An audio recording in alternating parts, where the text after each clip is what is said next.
He first saw her on a Tuesday afternoon when the air was too heavy for late spring, and campus sidewalks shimmered with the kind of heat that blurred edges and made faces seem dreamlike in the distance, yet when she stepped into view, even the wavering air could not soften the impression that she was not a polished photograph but something real, with flaws she did not care to hide, her hair escaping from what must have once been a deliberate arrangement, her lipstick imperfect along the curve of her mouth, her eyes scanning a notice board as if searching for something that mattered in a way most people no longer searched for anything, and though he did not know her name or her age, he was struck by the way she seemed both a part of the world and separate from it, someone who had lived enough to stop pretending she controlled every detail. He was 23, still in that strange liminal space where every choice felt permanent even though it wasn't, and he was carrying a folder stuffed with lecture notes he wasn't going to study when he noticed that she had dropped a manila envelope onto the pavement without realizing it, her hand still resting on the notice board, her attention consumed by a flyer that was curling at the edges. He bent to pick it up, saw the bold printed return address from a law firm, and for a moment considered simply tapping her on the shoulder, but something in her stance, the slight hunch forward, as if she had been bracing herself for something, made him approach from the side instead, holding the envelope out in a way that made it seem like it was nothing, like he had not read the sender's name and wondered about it.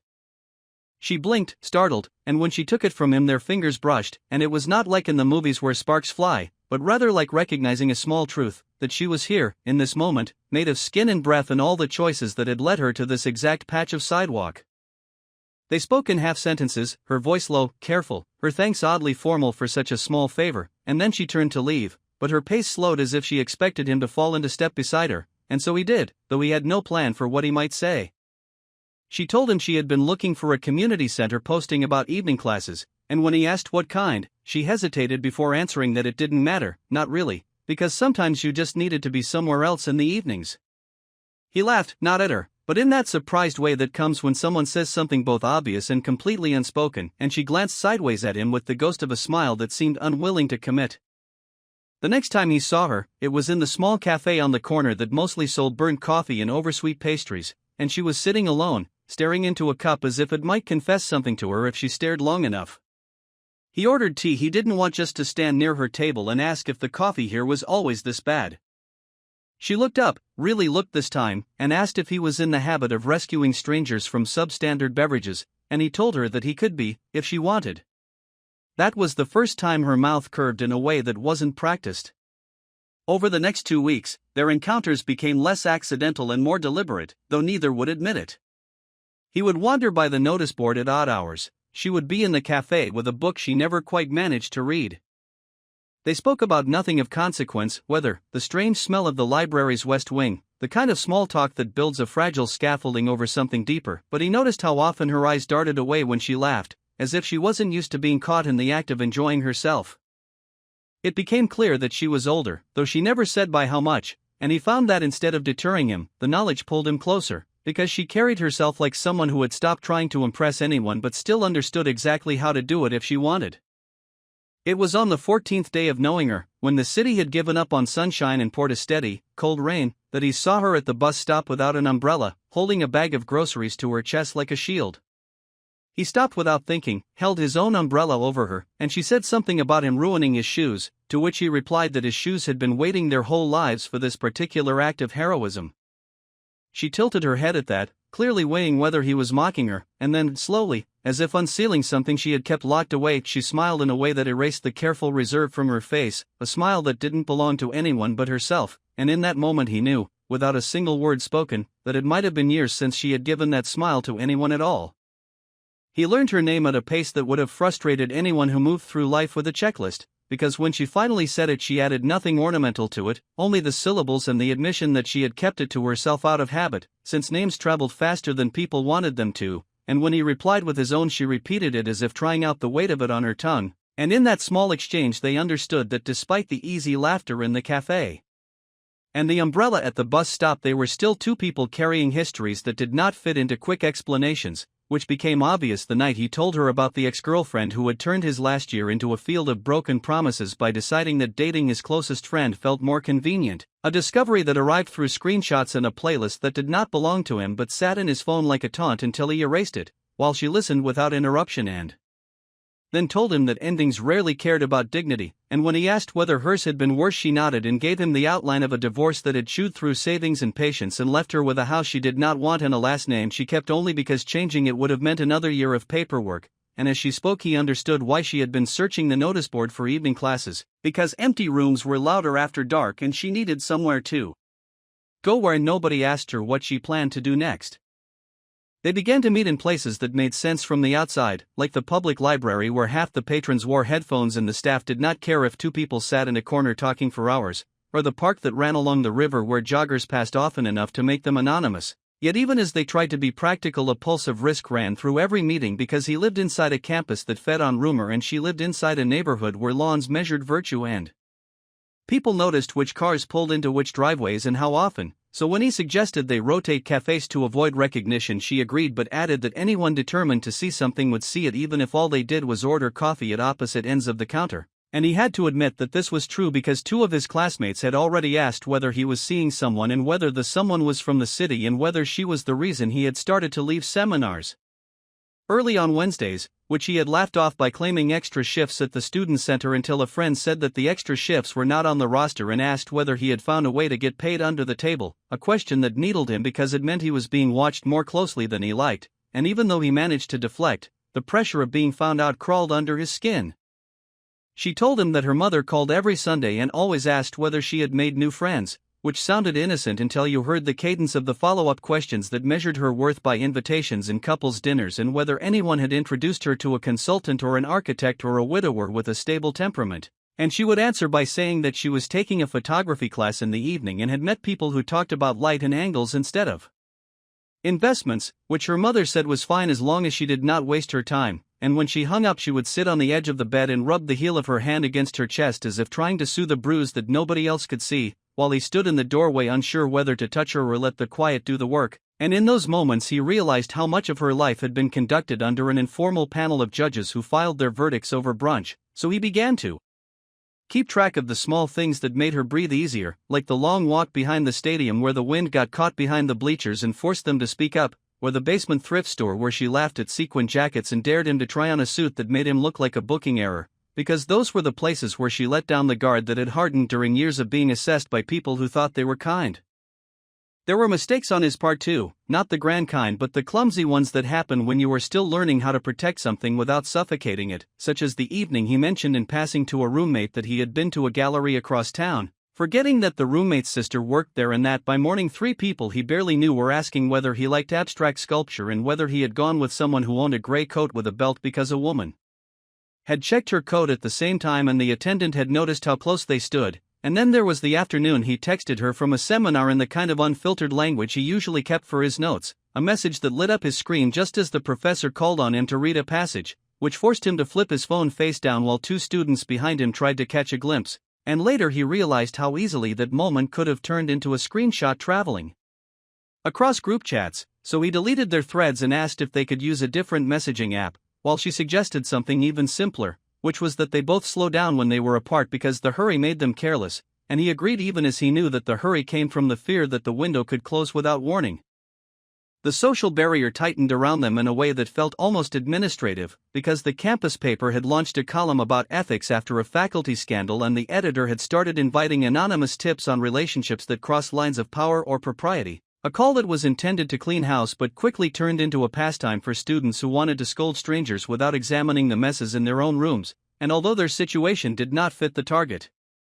exactly, the column's tone fed a mood that treated any age gap as a verdict instead of a context, while in her neighborhood a new couple had moved in across the street and threw open house-style parties every weekend where guests parked along the curb in defiance of the Homeowners Association guidelines, which meant old resentments were stirred and the association president began patrolling with a clipboard in a neighbor app, pausing long enough in front of her house to make it obvious that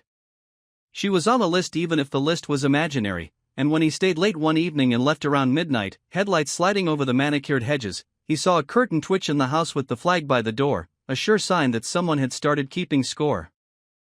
They tried to create a pocket of normal by planning a Wednesday night routine that included a cheap meal at a place where the staff did not ask questions, followed by a drive through streets where neither of them knew anyone, and then a slow return to her house with the lights off in the front room, yet even then the world pushed in through side doors, Because he went to class on Thursday morning and heard two students debating an online post about a mystery couple that met near the river end.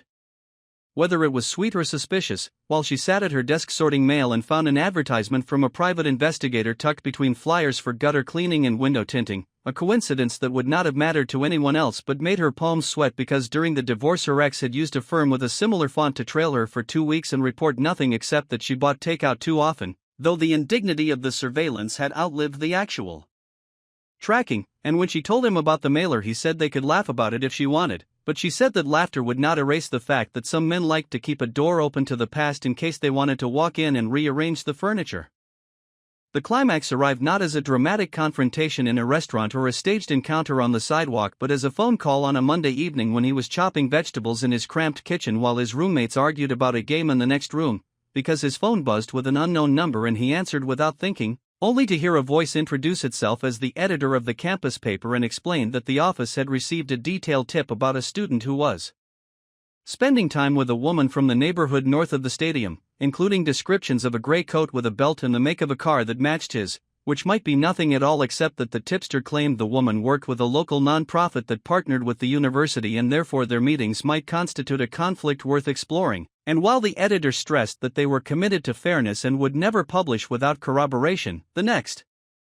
sentence made his mouth go dry because the editor asked whether he cared to comment or correct the record before they pursued the story, adding that they already had a draft for the next issue's ethics column and were looking for responses from those involved, and he heard himself say that the matter was private and involved no conflicts, after which the editor asked whether the woman would confirm that, and whether he could share her name for verification, and he said no while trying to keep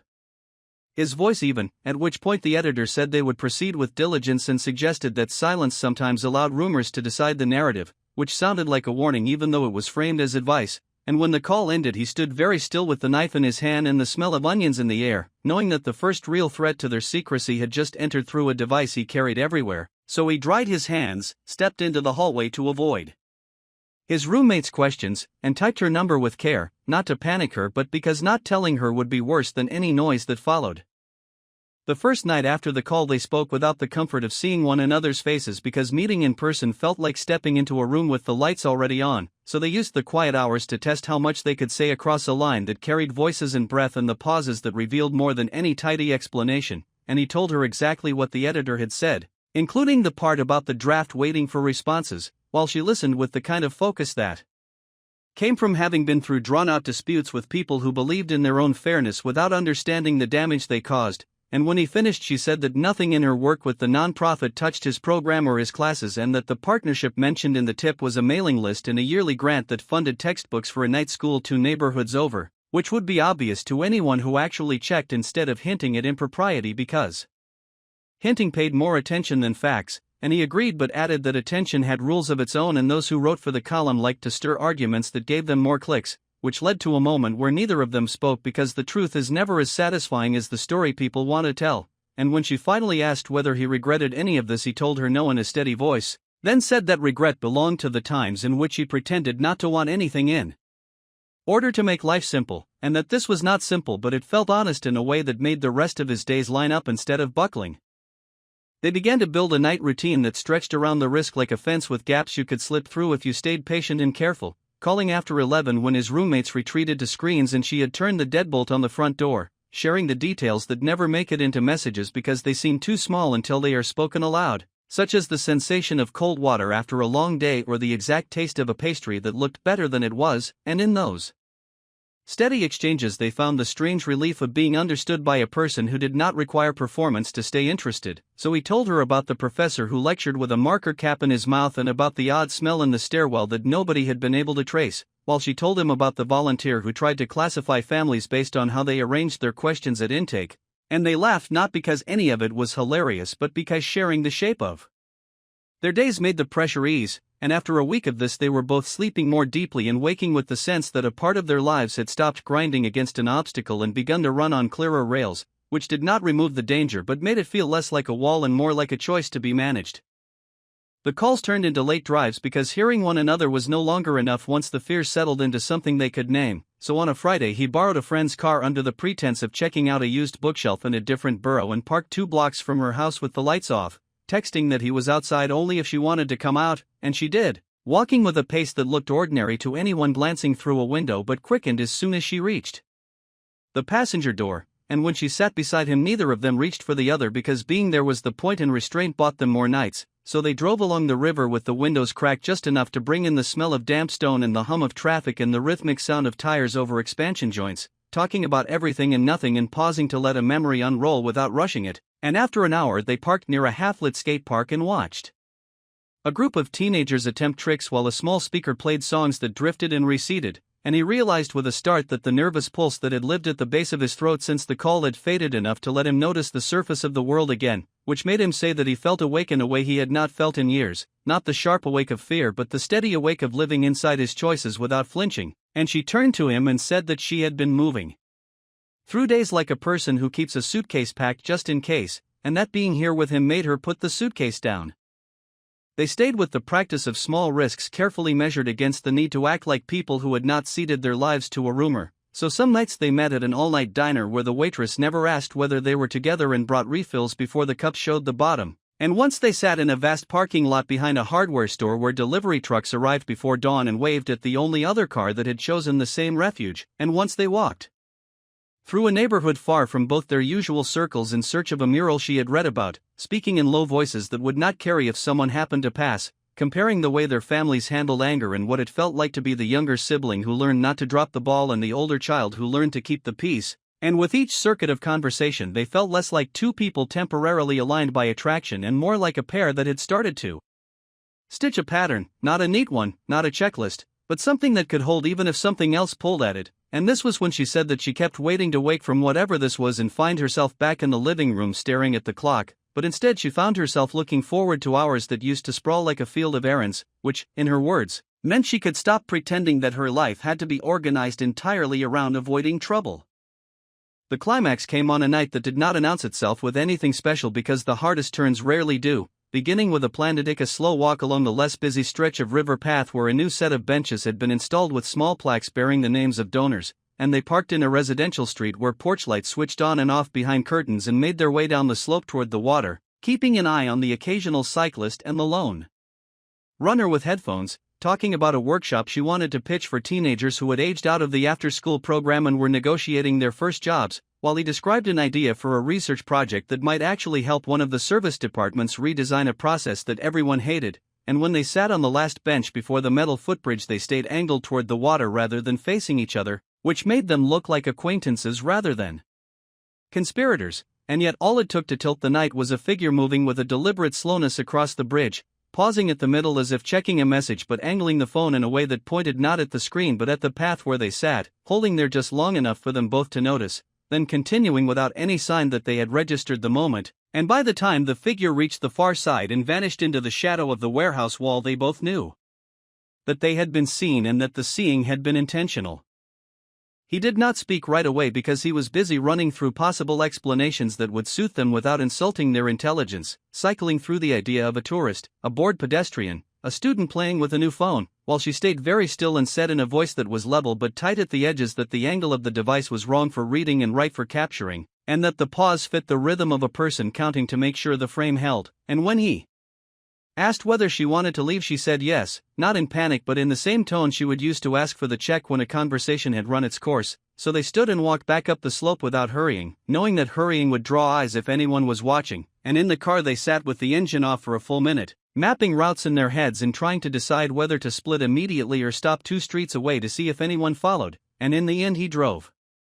a long rectangle around the neighborhood and exited onto a larger road, only exhaling when the rearview mirror showed nothing but headlights that moved at an ordinary pace, yet even then the sense of being observed held on like the echo of a word you cannot quite place.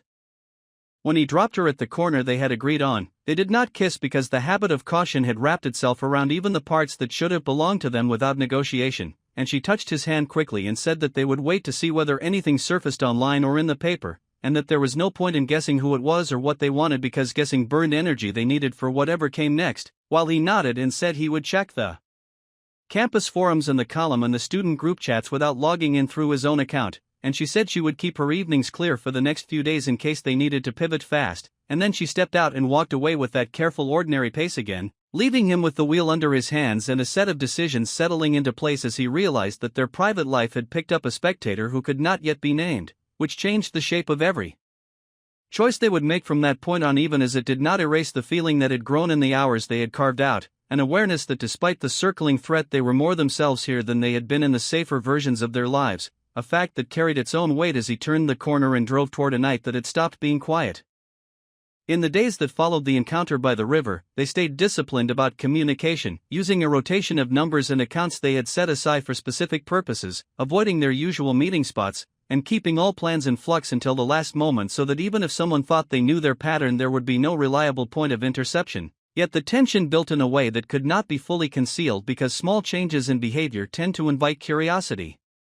from people who thrive on detecting them, and by the end of the week she received a message from a colleague at the nonprofit asking whether she had time to attend an upcoming regional conference on community engagement, which would be attended by local government representatives, press contacts, and faculty from the university, and though it was framed as an optional professional opportunity, she could tell from the tone that it had been arranged with the assumption she would accept, which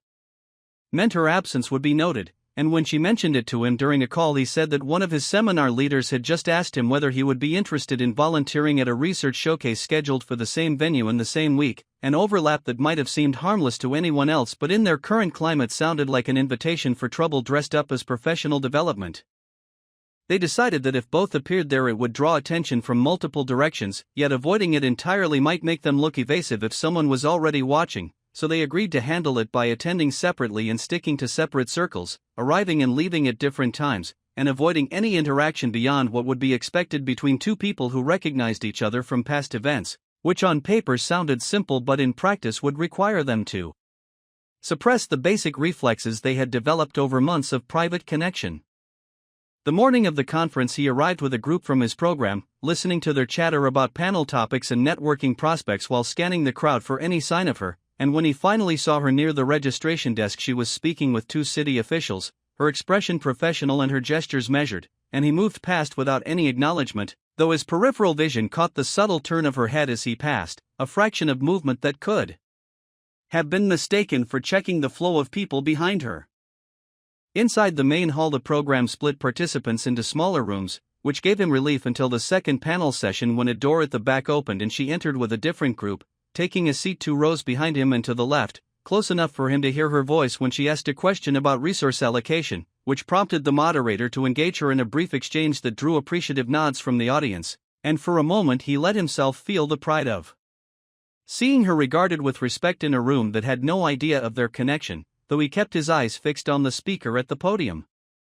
When the panel ended the crowd shifted toward the networking area in the adjoining space, and it was there that the fragile arrangement began to unravel, because as he was accepting a brochure from one of the exhibitors he heard a familiar voice behind him say his name with the kind of tone that implied familiarity, and turning he found one of his classmates grinning and pointing toward her across the room, saying that he had no idea they knew each other and asking whether this was why he had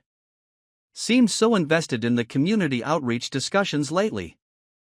Before he could answer, the classmate waved her over, calling her by name as though they were reuniting old friends, and now the three of them stood in a loose triangle while people moved around them, with the classmate remarking on what a coincidence it was and suggesting that they all grab coffee after the next session to share ideas. She handled it with calm precision, saying that she had met him briefly through one of the nonprofit's collaborations and that their conversations had been about logistical challenges for student projects, adding a detail about a recent initiative that sounded both specific and harmless, and he matched her tone by describing how her insights had helped him refine a concept for his seminar paper, keeping his language clear of anything that might be interpreted as personal, but the classmates' curiosity was not entirely satisfied. And when another student joined the circle and made a joke about how quickly he seemed to make contacts in the real world, the implication hung there for anyone willing to connect the dots. The situation reached its peak in the late afternoon during the plenary session when the conference organizers invited attendees from different sectors to stand and introduce themselves in quick succession, moving through the room in a pattern that left little space for discretion, and when it was her turn she delivered a concise summary of her role at the nonprofit, her focus on specific community needs, and her interest in developing partnerships that crossed traditional boundaries, which drew polite applause, and then, 6 people later, it was his turn to stand, and as he gave his name and affiliation he could feel the shift in the room as some attendees recognized the proximity of their introductions and the potential for overlap, with a few faces turning toward each of them in a way that did not suggest suspicion yet but clearly marked awareness. The facilitator, perhaps sensing a connection worth highlighting, remarked lightly that it was encouraging to see students and local leaders appearing in the same sessions, and though the comment was delivered as a compliment, it made the exchange public in a way neither of them had planned. After the plenary ended, people began approaching them with questions about how the university could better integrate with community programs, and while most inquiries were innocuous, the persistence of certain follow-up questions revealed that at least a few individuals were testing for more than just professional alignment.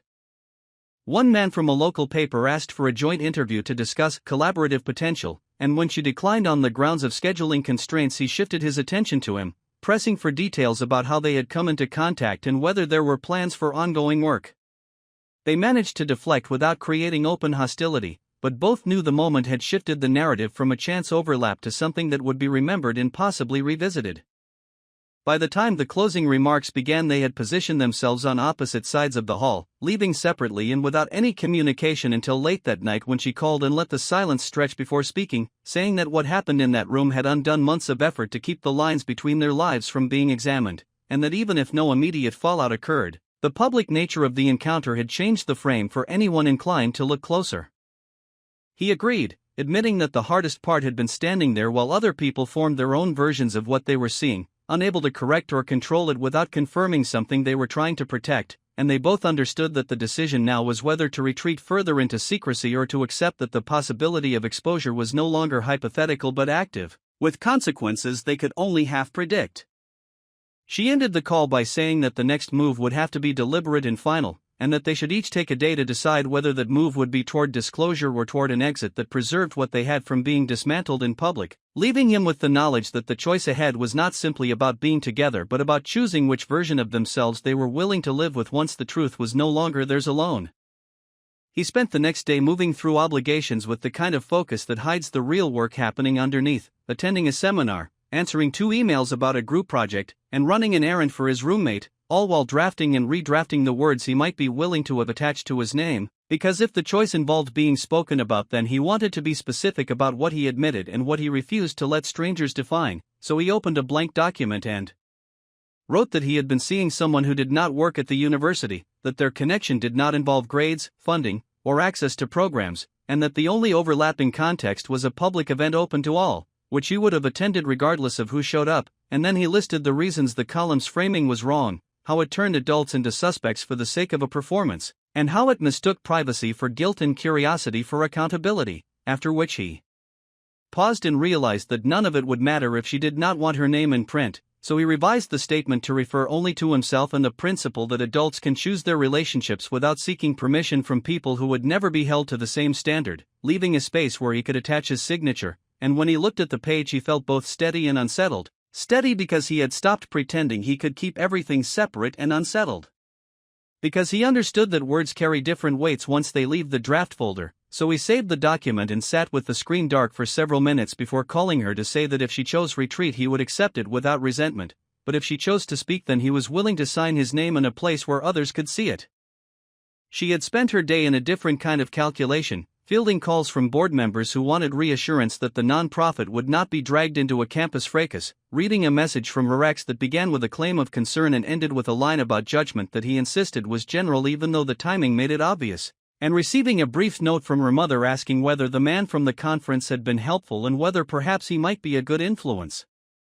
After what she had gone through, a note that circled kindness without settling into it, which pushed her to drive across town to see an old friend who had no involvement in any of it, because she needed to hear a voice that was neither scandalized nor fascinated, and over tea at a kitchen table she explained the situation in clean steps, withholding only the private details that belonged to them alone, finishing with the fact that a witness by the river might have been the first to put the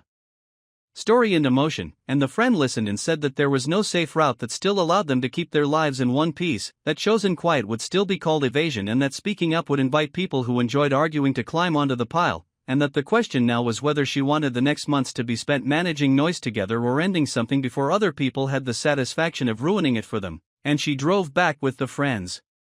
words in her head and called him from the driveway, saying that she would not let a column or a neighbor decide, but that she also would not hand them fuel beyond what the truth required, and that if he wanted to make a statement then she would make one too, but hers would be delivered in a room where the people in front of her could see her face and ask follow-up questions without a byline to hide behind. The venue presented itself in the form of a campus forum that the ethics column had announced for the following week, a moderated discussion on boundaries and relationships where students and local partners could speak, which sounded like a trap but also like an opportunity to remove the whisper from their story by addressing it without theatrics, so he emailed the editor and said that he wished to make a brief comment at the forum, attached his statement, and asked that it be printed in the